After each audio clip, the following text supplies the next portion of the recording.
Hello, my name is Dr. Cynthia Cripps, and I teach saxophone here at the University of Texas, Rio Grande Valley. Today, I'll be giving you some suggestions and hints as you prepare for the All-State Saxophone Etude audition coming up this semester. These etudes have been taken out of the 48 Etudes after furling for saxophone or oboe, and it is the Southern edition.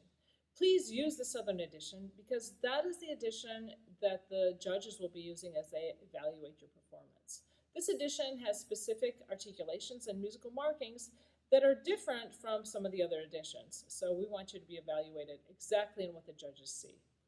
Before we begin, make sure you have a pencil and possibly a metronome, and have all of your measures numbered in your music. I will be making specific references to some of these measures, certain fingerings and ornamentation and things like that, and then you'll be able to follow along. Etude number 6, Allegretto Scherzo, has a suggested tempo of a dotted quarter equals 72 to 84. The first thing I'd suggest in this etude is to subdivide, counting an eighth note equals possibly 100. Set your metronome at that tempo or slightly slower and play one measure at a time, making sure all of your articulations, your notes, and your rhythms are correct.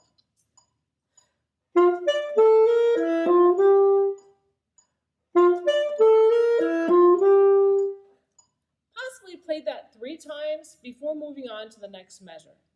And then add a measure until you complete an entire phrase. Make sure you play through all of that phrase with all the correct notes and articulations and rhythms before moving on or moving your tempo up.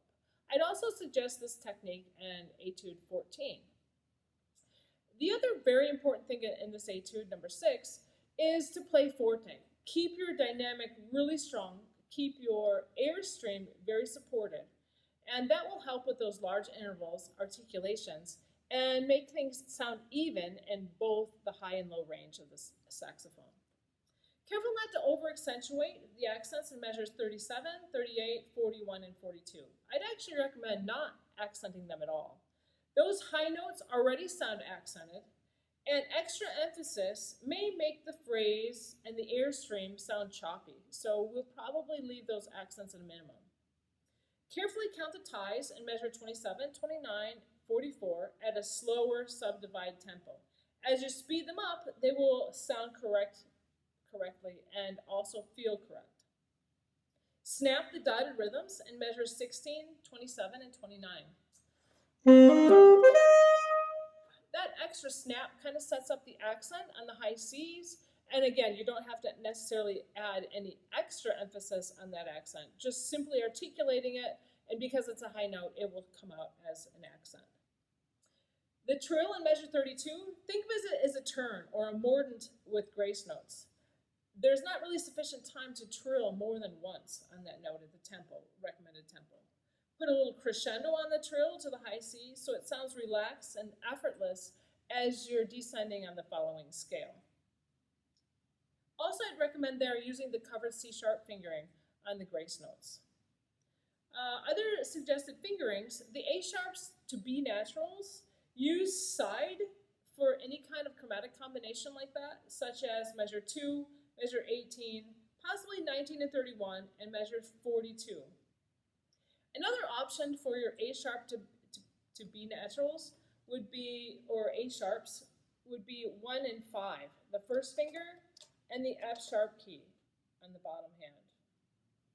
Those options may be in measure 19, possibly measure 2, measure 31, and 42 also. That could be a good recommendation, a good fingering to use for those measures. Again, I recommend a covered C-sharp fingering in many situations, such as measure 1, measure 12, and 41, and the grace note in measure 32, which I mentioned previously. That covered fingering is such as a D with the octave key down, leave the octave key down, and lift the first two fingers on the left hand. That will help with intonation and also technique as you play some of these measures. So, for instance, measure 1. I'm playing the C sharp from the G, just lifting the top two. I'm leaving my thumb and leaving my third finger down. And then I just add the bottom hand for the D. And I would do that in all those C sharps that are coming from above and going to a note above. Another suggestion I have is to isolate difficult measures that have extreme leaps, maybe articulated leaps, and isolate those and practice them with different rhythms. Right now I'm going to take measures 13 and 14, and I have selected 7 different rhythms that I'm going to play for you, and also playing those rhythms twice as fast. So you kind of have a combination of 14 different rhythms you can use. I'm going to set my metronome at 88 and demonstrate these rhythms. So this is the measures, the 2 measures, 13 and 14, with as is, as it's written.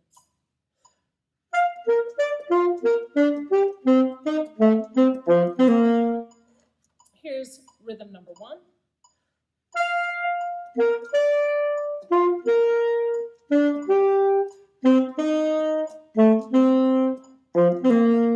Here it is twice as fast.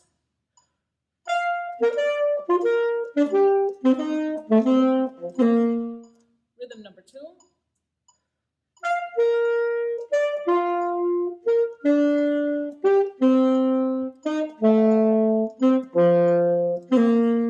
Twice as fast.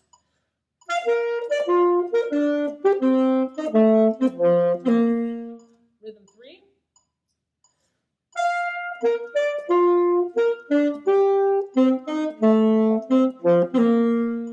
Twice as fast.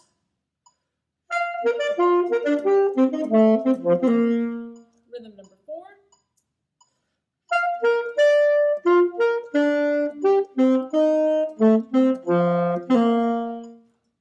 Twice as fast.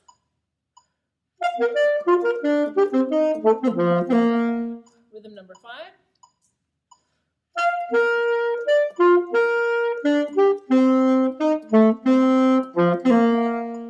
Twice as fast.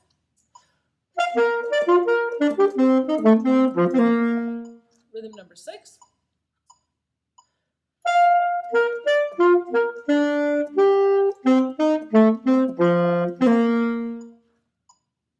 Twice as fast. And rhythm number 7.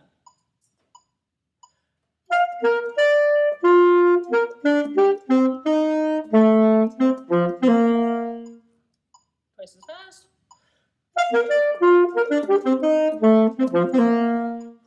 So I'd recommend using any combination of those rhythms and make your own, and practice them tongued, so because that's how it is in the etude. So I'd recommend using that at any point in any of this etude or etude number 14. I hope these suggestions help, and good luck with this.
Etude 33, Adagio, has a tempo marking of an eighth note equals 76 to 88. I'd recommend you use the slower side of that tempo marking, 76, maybe even 72. We want to hear a beautiful lyrical, vibrato, and very smooth and simple type phrasing. Even though it is quite a technical etude in some spots, we don't want to make it sound frantic, so we want to make it relaxed and singing throughout. I'd recommend practice starting the first notes of each phrase. Make sure your air is prepared, make sure your tongue and your articulation is ready, and also make sure your fingering is ready. Careful not to pop the first fingering of whatever that first note is in your phrase. So make it really light, really smooth as you start the beginnings of phrases. Similarly, the endings of phrases are also very important. Make sure you taper and stretch that last note, either with a crescendo or a decrescendo, depending on where it's going. So we want a nice lift and not a chop at the end of phrases. There are a few staccatos in this etude, and those are in measure 22, 25, and 26. We want to use a nice air release on the staccatos. Nice and round, not too short, and nice air release. Check your dynamic markings. There are a lot of crescendos that happen over 2 or 3 measures, or they keep forte for 2 or 3 measures. Maintain those fortes. For instance, measure 11 to 12. That is a forte all the way through to the end of measure 12. Keep all those 16th notes forte. The tendency is as the line declines over the scale, the dynamic declines. Don't let it. Keep it forte until the end of measure 12. Similarly, in 13 and 14, it's going to gradually build up to the high E flat in the cadenza. Make sure all those A flats in measure 13 and 14 and those chromatic half steps are also building in intensity to get us to that high E flat where the climax happens and the cadenza starts. Measures 5 and 6, similarly, keep the crescendo gradual. We don't want the high C in measure 5 to pop out as the loudest note. We want the loudest part of the phrase to actually be in measure 7 and not in measure 5 or 6. Some of the intonation things in this etude, one thing is the low E flat. We have low E flats in measure 16 and 23. We have to be careful because that note will tend to be super flat if our instrument is too close to us. When we get to that low E flat, move your saxophone away from your body just a little bit because that key that's here in the back of the instrument, down here, your clothing, your shirt, your pants will interfere with that key opening properly, and the pitch is going to be very flat. So move that away from you as you approach those 2 measures. There are some other alternate fingerings or suggestions for fingerings. At the end of measure 10 to measure 11, when you approach those 2 D flats, possibly add your bottom right hand for the high D flat. That will help to keep the pitch in check for the D flat. For smoothness in measure 26, use a fork, use the chromatic G flat fingering. It will make it much smoother rather than the flip-flop there. Cover your D flats when possible, such as measure 9 and measure 10.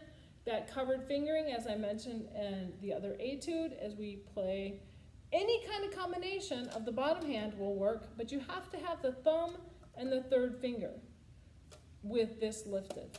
Lift the top 2 fingers here. So we need thumb and your G finger or 3rd finger, and then any combination. So measure 10, for instance, I'm playing the F.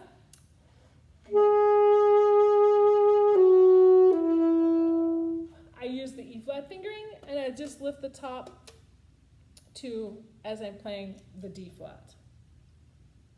Either side B flat or bis B flat fingerings may work in most situations. Use the one that makes the phrase sound the smoothest. Try to avoid flip-flops in the left hand. Ornamentation. There are a lot of different possibilities for some of these trills and grace notes in this etude. Measure 19, for instance, we have an A flat to B flat trill. We can hold the A flat key or the A flat fingering with our index finger on bis and trill the middle finger for A flat to B flat. We can also keep that fingering and trill the side B flat for the A flat to B flat trill. Both of those work fine. Choose the one that sounds the most in tune for your instrument. Measure 20 has a turn. This turn, I think most people will probably play this as a 4-note turn, but I can see it possibly be also a 3-note turn starting in the F. So most will play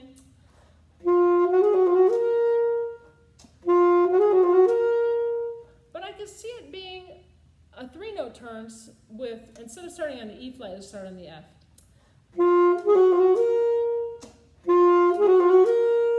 And that way. So I think either one would work, but probably you'll hear it more likely as a 4-note turn.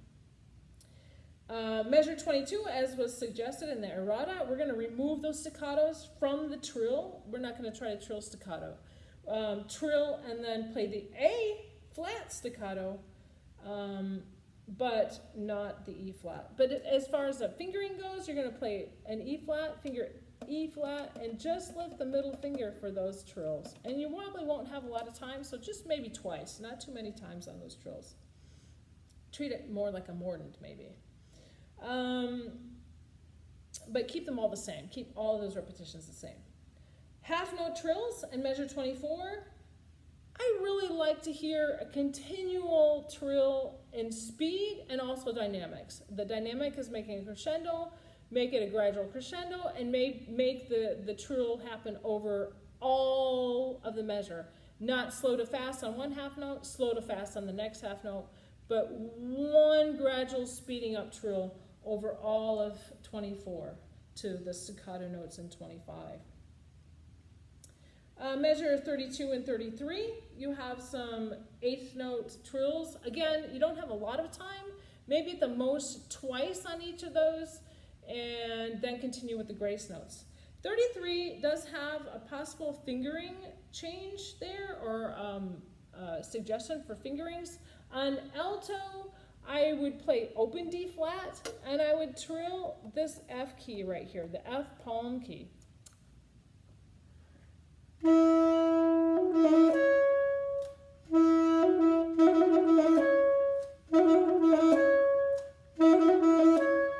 So I'd trill the F palm key and then go through the grace notes. That'll be different for tenor. Tenor, possibly you would trill a different palm key. You'll have to play the E flat and check it on your instrument and then choose the palm key that's the best. And then the very last measure, there are a couple ways you could play that, those grace notes there, or the B flat to C fingering. You could play the side B flat, leave the B flat key down, and lift for the C.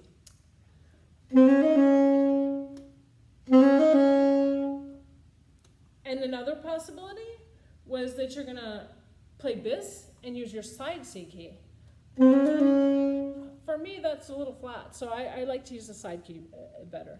I hope these suggestions will help you perform this etude, and if you have any other questions, please feel free to contact me.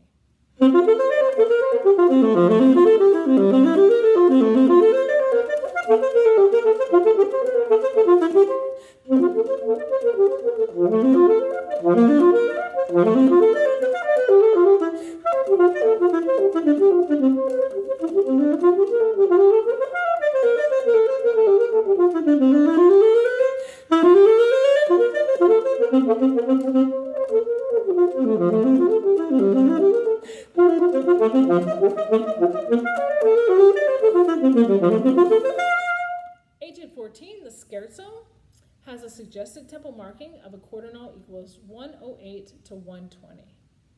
I suggest you start your practice on this etude by setting your metronome at an 8th note equals 100 or maybe even 80, and find a tempo that you can play all of the notes, all of the articulations, and all of the rhythms correctly in the first measure. Repeat that measure 3 or 4 or 5 times, checking all of these aspects, making sure you have the right notes, the right articulations, and the right rhythms, and then add a measure. And do that for the entire first phrase and for the entire etude. Then gradually speed up, add a few more beats per minute, and move that tempo up until you get closer to 160. Then drop it down to 80 and start from there with a quarter notes equal 80 until you get closer to the recommended tempo. Keep the staccatos light and don't try too hard to play super short. I think if your tongue is in the right place and it's touching the reed correctly, you won't have to overemphasize the staccatos. Just articulate, because otherwise our tongue sometimes gets to be fatigued if we're trying too hard to play short. Use varied rhythms and articulations to learn and clean measures in this etude. Isolate the measures that are difficult. Try some different combinations of rhythms. Like for instance, 5 and 6. Start them slowly. We might have different articulations. Here's 88.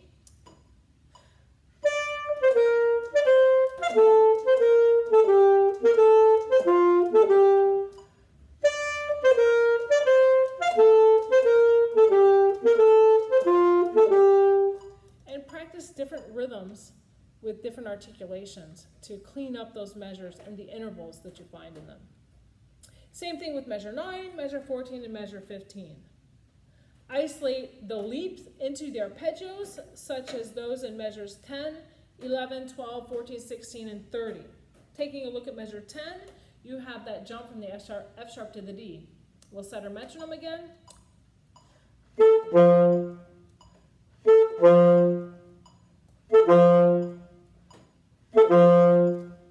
Measure 11.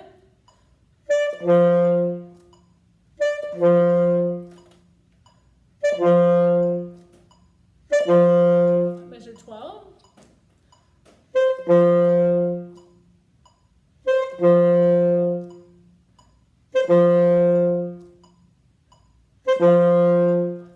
Those are kind of tricky intervals. You might want to isolate those, play them individually with the metronome, and then gradually speed the metronome up and add them into the phrase accordingly. Isolate measures 24 and 29. I think those may be the most difficult measures in this etude.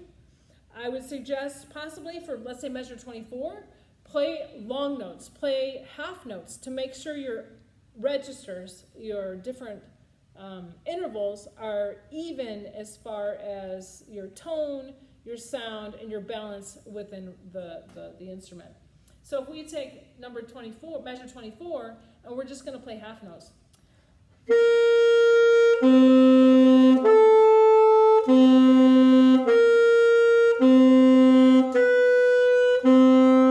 Keeping each note really forte, and then speeding up as necessary, but making sure they're balanced. We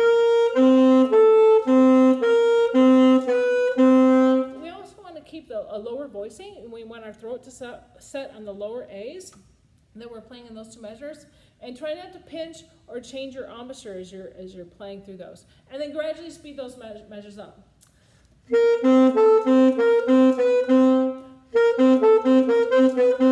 And try not to tongue at least too short at first, because we want a good tone quality, and then gradually you can add maybe the shortness back into that measure.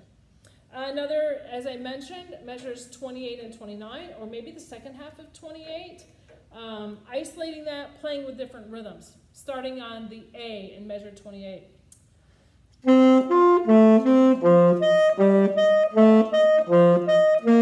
We'll set our metronome, taking that little section. Be careful not to bite on the top notes or the bottom notes, otherwise the bottom notes won't speak. Then we might try some different rhythms, like longs and shorts. Play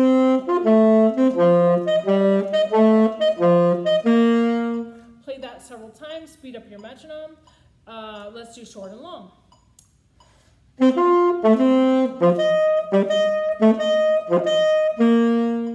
That's another possible rhythm. Those two rhythms and many others are very good to help your fingers learn the patterns. It's also very important to keep your thumb anchored here on your left thumb anchored on the thumb rest, and make sure you're rocking up to the octave key in these passages.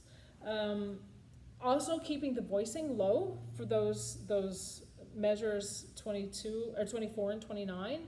That will help not to bite and to keep the pitch down, so we're hearing as much of the bottom note as we are the top note. I hope that these suggestions on these 3 etudes will help you better prepare for your audition this semester. If you have additional questions or comments or would like to contact me, my email address is cynthia.cripps@utrgv.edu. I would be more than happy to do a Zoom meeting with you or with your students, with your classmates at any point. If you have any other questions or anything, please feel free to contact me. Thank you.